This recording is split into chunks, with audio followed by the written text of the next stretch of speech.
हाँ दोनों ही है, लेकिन वो गुजरात वाला जो रास्ता है ना उस वाले पे पड़ता है वो, है ना, दोनों ही पाकिस्तान में ही है ना। जो आपको मैंने अभी 2 दर्रे बताए उसका ध्यान रखना, दोनों पाकिस्तान वाले ही रीजन में पड़ते हैं।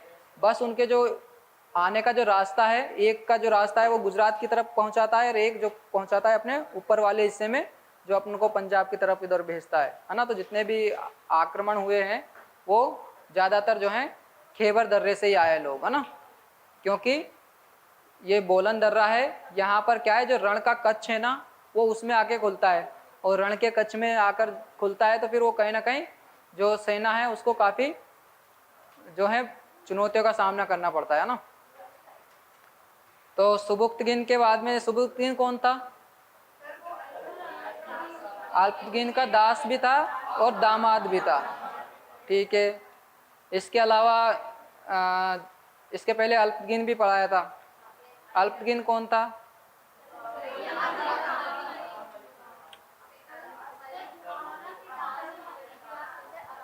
बुखारा के सामनी वंश का जो अबुल मलिक थे उनका दास था, कौन? अल्पगिन, ठीक है। और अल्पगिन जब जैसे अबुल मलिक की मतलब मृत्यु हो जाती है, उसके बाद में वो हेल्प किसकी करता है? चाचा की करता है, लेकिन उसका जो भाई होता है मंसूर वो युद्ध को जीत जाता है ना। इसके अलावा आप बताइए जो महमूद गजनवी है वो गद्दी पे कब बैठता है?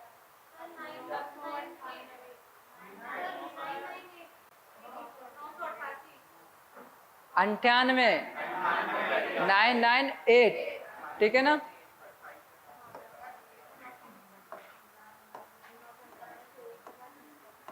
और लास्ट कब तक रहता है? 1027 तक तो आक्रमण करता है, और 1030 में क्या होती है इसकी मृत्यु हो जाती है ना। यहां तक तो क्या करता है ये?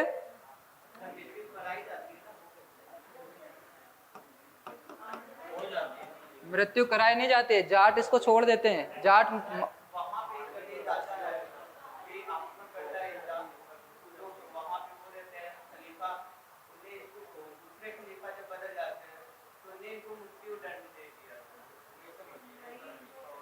इनकी जो मृत्यु है ना वो विवादित स्पद रही है। कुछ तो बोलते हैं कि ये मलेरिया के कारण मरे हैं, कुछ ऐसे कहते हैं कि ये क्या है, इनको बना कर रखा था कि भाई आप अपने खजाने में मत जाना, और ये गलती से खजाने में चले जाते हैं। तो इन्होंने जितनी संपत्ति लूटी थी, सोने के सिक्के गहने, तो ये उन सोने के सिक्कों को देख देख कर, हीरे मोतियों को देख देख कर पागल होकर मरा है ना। मतलब जो गजनी की सड़कें थी उन सड़कें पे दौड़ दौड़ कर मरा है, ऐसा बताते हैं इसके बारे में, महमूद गजनवी के बारे में, है ना। कहते हैं ना ज्यादा संपत्ति बुरी भी होती है ना, तो वो इसके लिए ऐसे ही थी, है ना। चलिए अब इनके जो प्रमुख आक्रमण थे एक बार मैप से समझ लेते हैं, कहाँ कहाँ तक इन्होंने अपनी जो सीमा है वो बढ़ाई है ना। ये आपका उत्तर भारत है, ठीक है। दक्षिण की हमें आवश्यकता इसलिए नहीं है क्योंकि दक्षिण में वो गया नहीं है ना। जितनी आवश्यकता है उतना ही काम चला लेना है ना, पेपर में भी आपको ऐसे ही लिखने एग्जाम। यहाँ एक जगह है, आप अपना प्राचीन वाला जो मैप है उस मैप के अंदर निकाल लीजिए तो आपको कुछ जगह मिलेंगी। वहाँ 1030 की लोकेशन देखो, वहाँ पर कैसी कैसी स्थितियाँ आती इस समय। आपका जो एटलस है ना उसमें मिडाइवल वाले मैप दे रखे होंगे छोटे छोटे, देखो उसको। यहाँ आपको घोर प्रदेश दिखेगा, यहाँ आपको काबुल मिलेगा, यहाँ आपको गजनी मिलेगा,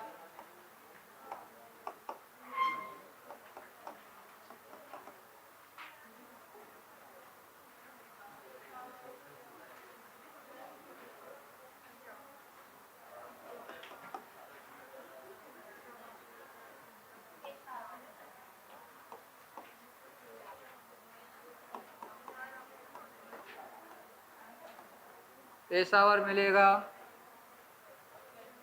चलो मैं नाम साथ साथ में लिखाते चलूँगा, आप उस घटना को याद करें जब सबसे पहले मोहम्मद गजनवी ने अटैक किया था।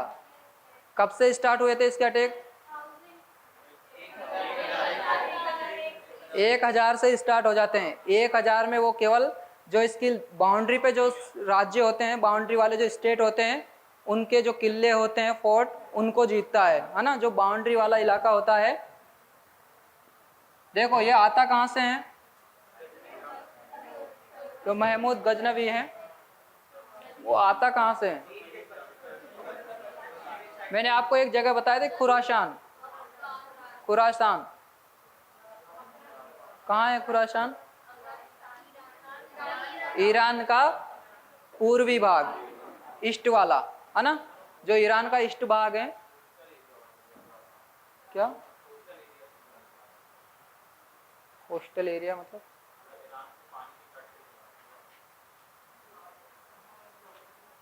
नहीं, कोस्टल एरिया से ये नहीं आता है, आता तो रास्ते से ही है ना, कोस्टल एरिया से नहीं जाता ना, आप उधर मत जाइए। वो तो मोहम्मद बिन कासिम आता है कोस्टल एरिया से, तो है ना, मोहम्मद बिन कासिम जो होता है ना, वो आता है कोस्टल एरिया से, ये नहीं आता है ना। तो ये तो कहाँ से आता है? जो आपका आज का ईरान है, उस ईरान का पूर्वी जो भाग है ईस्ट वाला, उस ईस्ट वाले भाग से क्या होता है, ये निकलता है कौन? मोहम्मद गजनवी। तो पहले तो क्या करता है, ये वहाँ के जो सीमावर्ती जो राज्य होते हैं, जो स्टेट होते हैं छोटे छोटे, उनको ये जीत लेता है। तो इसको क्या है, कॉन्फिडेंस आ जाता है कि यहाँ हम जीत चुके हैं, थोड़ा आगे और चला जाए, है ना। क्योंकि इन्होंने सुन रखा था कि भाई भारत जो है समृद्ध, बहुत वहाँ पर मतलब धन संपदा है, तो इसलिए ये बढ़ता है। तो यहाँ पर आपको घोर मिला, मैप निकाला सबने, मिल गया घोर। उसके नीचे काबुल, गजनी भी मिल गया, पेशावर मिल गया। चलिए तो ठीक है। अब 1001 में तो क्या किया, सॉरी 1000 में क्या किया इसने? स्टार्ट किया आक्रमण करना। 1001 में कहाँ किया? सीमावर्ती जो राज्य थे उसके वहां पर, है ना।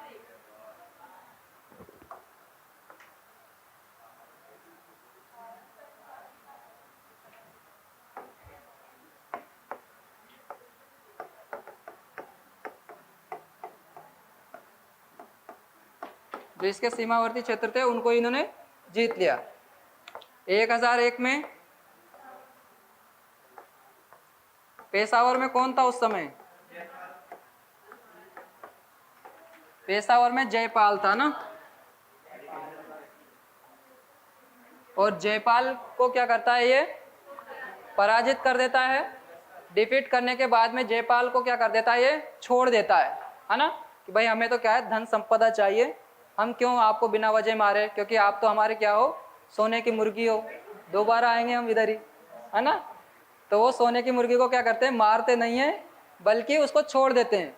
लेकिन कहीं ना कहीं जयपाल को क्या होता है, इससे बुरा इफेक्ट पड़ता है, उसको मतलब गिल्टी फील होता है कि एक बाहरी व्यक्ति आया और उसने मुझे हरा दिया। तो वो क्या करता है, अपने बेटे आनंद पाल को क्या कर देता है, शासन की सत्ता जो है बागडोर उसको दे देता है। किसको? आनंद पाल को। और आनंद पाल क्या करता है, बाद में शासन करता है, ठीक है। और ये क्या कर लेता है, आत्महत्या कर लेता है, सुसाइड। इतना टेंशन में आ गया था बेचारा, है ना। तो अब ये डिप्रेशन में चला गया, तो इसने क्या किया, आत्महत्या कर ली, सुसाइड कर ली, ठीक है। तो ये तो कब का है, ये 1001 का। अब मोहम्मद गजनवी है, चुप थोड़ी बैठेंगे, दोबारा आते हैं 1006 में। अब नंबर लिखते हैं आनंद पाल का। आनंद पाल को क्या करते हैं, ये हरा देते हैं और आनंद पाल से भी धन लेकर चले जाते हैं। आ रहे हैं 1008 पर भी। देखो जो 1006 है ना, वहां पर केवल क्या करते हैं, इनसे युद्ध होता है, इनको पराजय कर दिया जाता है। लेकिन 1008 में क्या कर लिया जाता है, पूरे इसका जो राज्य होता है ना, उसको भी क्या कर लेता है, कैप्चर कर लेता है। कौन? मोहम्मद गजनवी, ठीक है। वहां तक इसका जो एरिया है उसको थोड़ा इसका ही हो जाता है, किसका? मोहम्मद गजनवी का। तो यहाँ राज्य को भी क्या कर लेता है, ये मिला लेता है ना।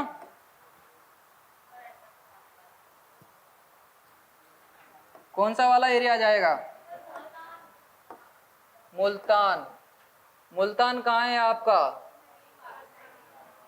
पाकिस्तान में ही है ना? देखो उसमें गजनी के नीचे ही मिलेगा आप, लोकेशन आप देख लो, कोई इशू नहीं है ना, बस समझने की दृष्टि से समझते चलना है ना। अगला जो है मुल्तान को ही जीतता है, फिर वापस दोबारा भी मुल्तान को जीतता है ये।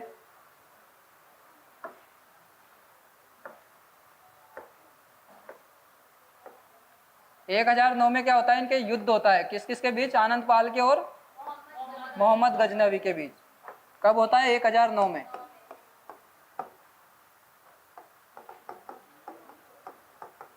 आनंद पाल को इसमें बुरी तरह से डिफीट करता है कौन? महमूद गजनवी।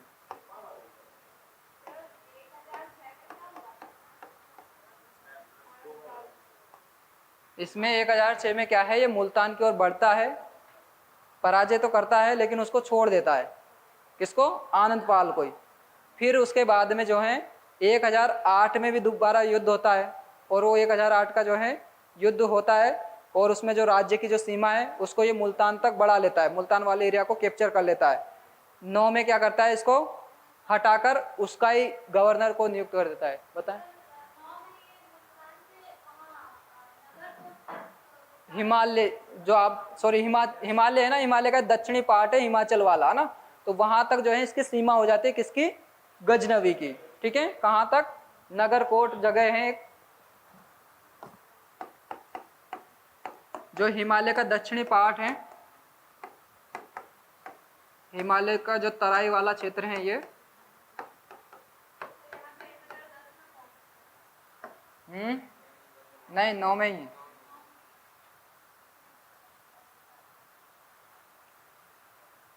तराई क्षेत्र है नगरकोट, इसी को हिमालय या आज हिमाचल प्रदेश का नाम जो है इसको दे रखा है ना, इसका ही नाम है पुराना नगरकोट, है ना। अब चलिए भाई 5 साल बाद, है ना, 9 से 14 कहाँ तक पहुंच गए? हिमाचल तक पहुंच गया, है ना। अब इसको 4 साल लग गए कहाँ पहुंचने में? पहले पड़ेगा थानेश्वर, किसकी राजधानी रही थी पहले? वर्धन वंश की। हर्षवर्धन फिर कन्नौज ले जाता है, तो ये कन्नौज में भी जाता है ना। थानेश्वर कब पहुंचता है ये? 1914 सॉरी 1014 में, और कन्नौज 1018 में कहाँ पहुंचता है ये? कन्नौज। कन्नौज में कौन होता है उस समय? नहीं, 1014 में हर्षवर्धन कहाँ से आ जाएगा? 1014 की बात करें, संगम वंश केवल 6वीं शताब्दी से लेकर आपकी 9वीं शताब्दी तक ही चला था। नहीं, वहां विद्याधर होता है, विद्याधर।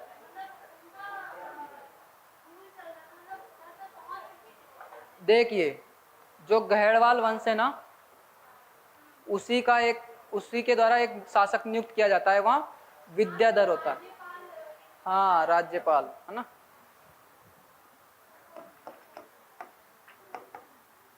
तो ये विद्याधर को क्या कर देते हैं?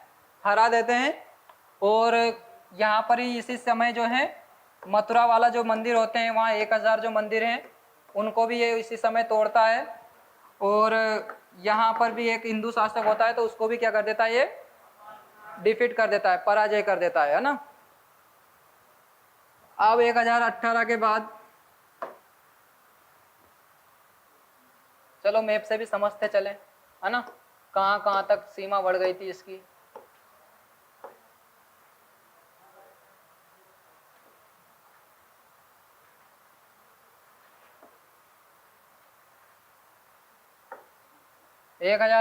एक में पेशावर तक पहुंच गया था।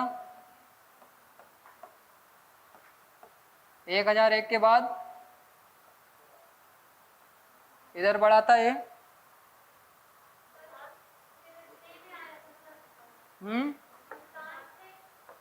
हाँ, मुल्तान में 2 बार अटैक करता है,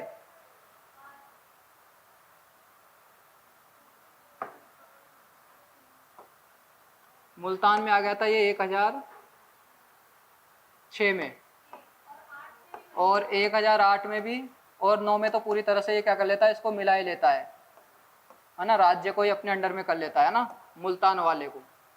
फिर ये मुल्तान की ओर बढ़ता है, फिर करता है ये भारत की ओर प्रवेश। तो भारत में जो प्रवेश करता है ये कब करता है? नगरकोट हिमालय का जो दक्षिणी भाग है ना,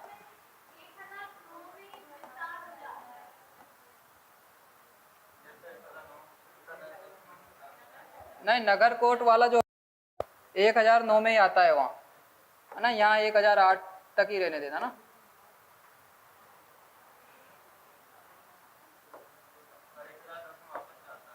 हाँ, फिर ये 14 में कहाँ पहुंच जाता है? थानेश्वर।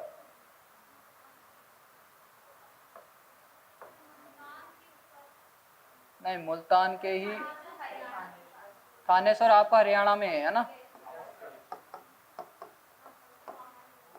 थानेश्वर जो है आपका हरियाणा वाला रीजन हो जाएगा। अब ये हरियाणा से ही कन्नौज की तरफ बढ़ता है, कन्नौज आपका यूपी वाला ना, और कन्नौज के नीचे आपका मथुरा मिलेगा। तो ये मथुरा को भी इसी तरह यहीं पर जीतता है, और मथुरा वाले रीजन से ही कहाँ जाता है ये? नीचे की ओर। कौन सा है? ग्वालियर। ग्वालियर में होता है कीर्ति राज, है ना, जो ग्वालियर का जो प्रशस्ति है उसमें भी इसका उल्लेख मिलता है, जो कीर्ति राज होता है। देखिए यहाँ पर एक अच्छी बात होती है कि ये क्या करता है, कीर्ति राज को हराने के लिए निकलता है।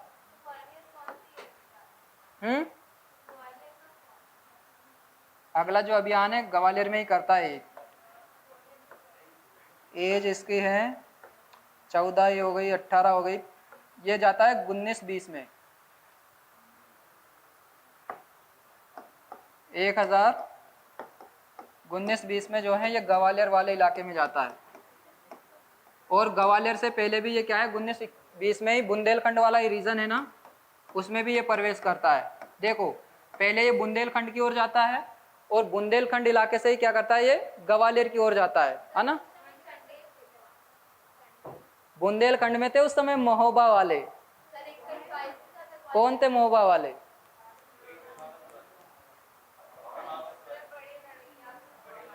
हाँ, तो मैं पूछ रहा हूँ उनका वंश कौन सा था महोबा वालों का? चंदेल वंश थे, है ना, ठीक है। मुझे हाँ बिल्कुल यही तो बता रहा हूँ ना, पहले ये बुंदेलखंड की तरफ जाते हैं 19-20 में, और 19-20 के बाद में ये क्या करते हैं, बाद में ग्वालियर की ओर जाते हैं ना। कब जाते हैं ये?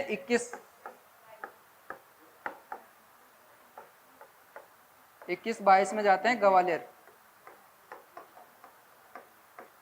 तो ये ग्वालियर का एक राजा होता है कीर्तिराज। तो कीर्तिराज से क्या करते हैं, ये युद्ध नहीं लड़ते हैं, इनसे संधि करते हैं, है ना। क्यों? क्योंकि इस समय क्या है, जो आपका उत्तर प्रदेश का एक किला होता है कलिंजर, है ना, मैंने आपको कलिंजर की पहले भी घटना बताई है। तो ये कालिंजर युद्ध को किले को क्या कर लेता है, घेर तो लेता है लेकिन जीत नहीं पाता है उसको। घेरा तो डाल देता है लेकिन उसको क्या करता है, ये जीत नहीं पाता है। तो इसी वजह से फिर क्या करनी पड़ती है इसको, जो कीर्तिराज है उस समय उसको उससे संधि करता है, और ये क्या करता है, कीर्तिराज को 25 किले जो हैं उपहार स्वरूप देकर निकल जाता है कि भाई आप क्या करो, इन किलों पर आप ही शासन करो। अब मैंने 25 होंगे आई थिंक, चलो मैं एक बार और देख लूंगा, कंफर्म कर लूंगा ना, 25 है या 15 है। लेकिन ये क्या करता है, उसको किलों को क्या करता है, इसको उदाहरण उपहार, है ना, उपहार देता है उस संधि में, है ना। और ये जो है इसको कीर्तिराज को, ठीक है। अब आते हैं हम 1024-25, मेन इंपोर्टेंट कौन सा है, सोमनाथ टेम्पल। 1024-25 में कहाँ करता है ये?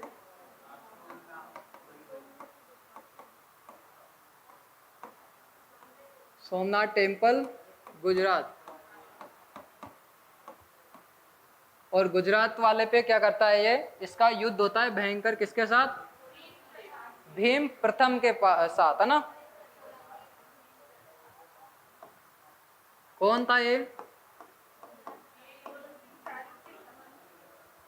देखो, इनको चालुक्य भी बोलते हैं और सोलंकी वंश भी, है ना, दोनों ही नाम मिलेंगे इनके, है ना।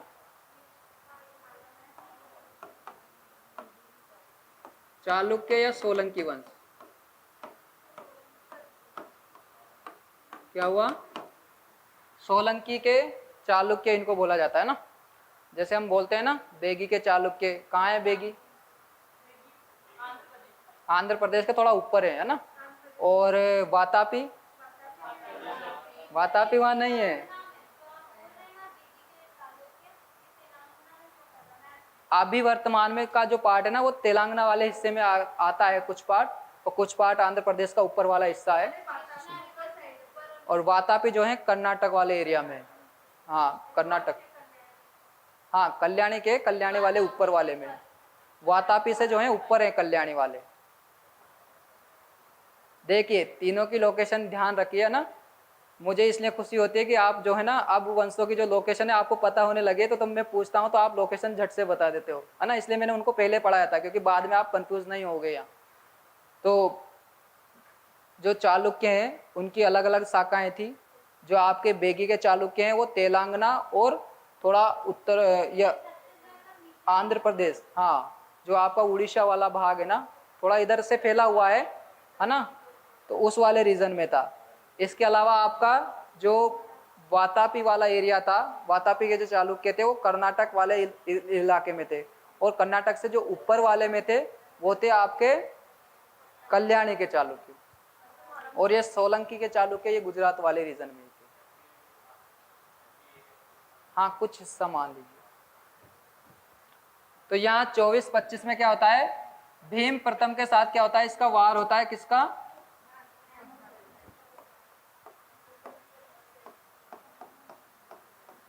महमूद गजनवी का ना।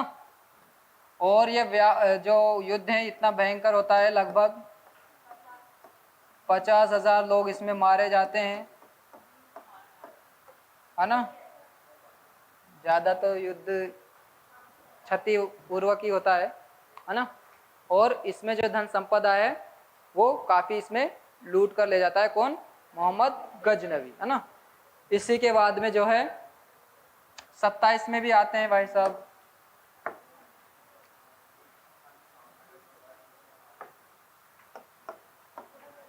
एक 1027 में भी सूरत जो सोमनाथ मंदिर है इसको दोबारा से लूटते हैं, और दोबारा लूटते जाते वक्त क्या है, सिंध में एक जगह है, जो सिंध के जो जाट होते हैं वही क्या कर देते हैं, इसकी हत्या नहीं करते हैं, मतलब उसको घेराबंदी कर लेते हैं, क्षति पहुंचाते हैं ना, नुकसान करते हैं थोड़ा बहुत, कि भाई आप इतना लूट लूट कर ले जा रहे हो, थोड़ा बहुत हमें भी दे जाइए ना। तो इनको क्या करते हैं, ये क्षति पहुंचाते हैं। और 1030 में जाकर इनकी क्या होती है, डेथ हो जाती है ना।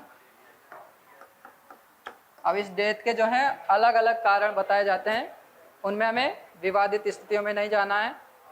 इसकी मृत्यु हो जाती है 1030 में, है ना।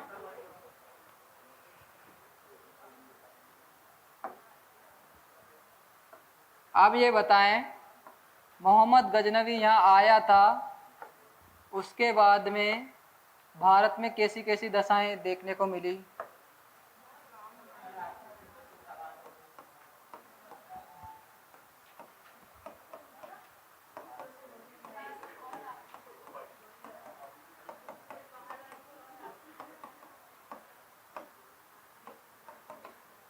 क्या क्या देखने को मिला है? एक तो देखो जो ऊपर का भाग है, उत्तर उत्तर वाला, है ना, तो वो क्या है, कहीं ना कहीं मतलब एक तरह से अगर माने किसकी दृष्टि से, सुरक्षा की दृष्टि से, तो अब वो सुरक्षा की दृष्टि से रहा ही नहीं, क्योंकि कोई भी व्यक्ति अब उधर से आ रहा जा रहा था, है ना, क्योंकि सबको पता लग चुका था कि इधर से ही जाने का रास्ता है। तो ये एक तो उत्तरी भाग में क्या हो गई, असुरक्षा देखने को मिली।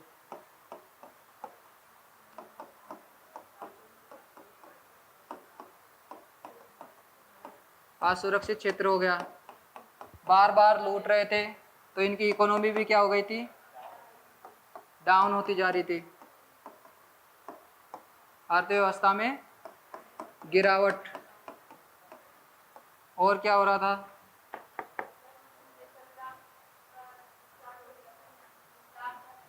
हाँ, इस्लाम धर्म का जो प्रचार प्रसार है, क्योंकि यहाँ पर जो बहुत सारे हिंदू व्यक्ति थे, उन हिंदू व्यक्तियों, हिंदू भी क्या हो गए थे, मुसलमान में कन्वर्ट हो गए थे ना।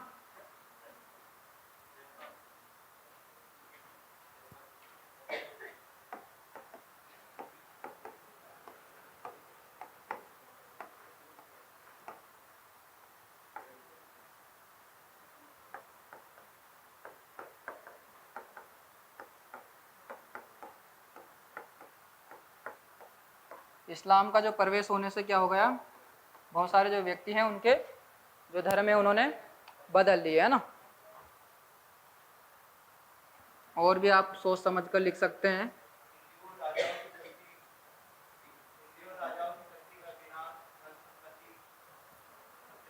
वो धन संपत्ति उसी में आ जाएगा ना, इकोनॉमी में। जी जी बिल्कुल बता रहे हैं ना कि भाई जो उत्तर भारत है, उत्तर भारत में जो है असुरक्षित क्षेत्र हो गया था, कोई भी व्यक्ति आ रहा जा रहा था, उसका कोई पता ही नहीं है कौन आ रहा है कौन जा रहा है। अब आते हैं हम मोहम्मद गोरी की तरफ। हाँ, चांदी के सिक्के चलाए थे इन्होंने। तो इसमें एक तरफ अरबी और संस्कृत, दोनों में क्या है, इनकी जो भाषा थी सिक्कों पर वो देखने को मिलती है ना। चांदी के जो सिक्के हैं इन्होंने ढाले थे उस समय, ठीक है। तो ये कहीं ना कहीं उन्होंने रिफॉर्म भी किया था, सुधार भी, है ना। और काफ़ी जो रिफॉर्म है वो करते हैं कौन, मोहम्मद गोरी। ये व्यक्ति क्यों नहीं रुका, चाहता तो ये भी रुक सकता था भारत के अंदर।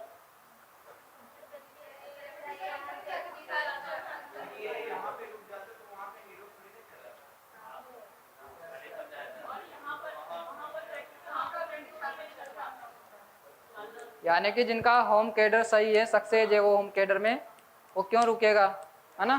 तो यहाँ वहाँ उनकी बहुत काफ़ी इज्जत थी, है ना, काफ़ी बड़ा साम्राज्य था उनका वहीं, है ना। तो वो जो है यहाँ कुछ ही समय के लिए आते थे और धन लूट कर चले जाते थे। ऐसा जो है मोहम्मद गोरी के साथ नहीं हुआ। मोहम्मद गोरी को इसीलिए जो है राज्य का जो है विस्तार करना पड़ा, है ना, क्योंकि इनका जो है केवल धन लूटना था, पर्पज मुख्य जो है उद्देश्य था कि भाई हमें संपत्ति मिल जाए। इसके अलावा जो है इन्होंने राज्य विस्तार उतना नहीं किया जितना कि बाद में मोहम्मद गोरी करता है, क्योंकि इनका राज्य विस्तार कहाँ तक हुआ था, केवल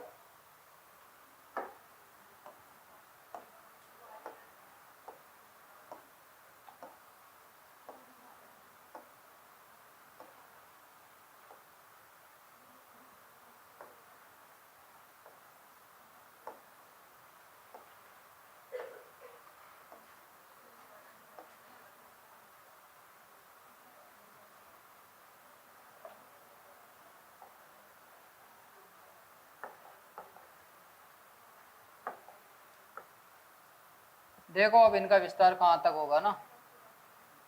क्यों भाई, लूट का क्षेत्र, क्योंकि विस्तार तो बाद में आता है, मोहम्मद गोरी करता है ना। इनका केवल लूट का जो क्षेत्र है वो कहाँ कहाँ तक एरिया था, मथुरा कन्नौज वाला हो गया, आपका ये बुंदेलखंड वाला रीजन हो गया, आपका ग्वालियर वाला क्षेत्र हो गया, ग्वालियर के बाद में अगर आप इधर देखो तो गुजरात वाला ना। इतने ही एरिया में जो है ये क्या करते हैं, लूट करते हैं और वापस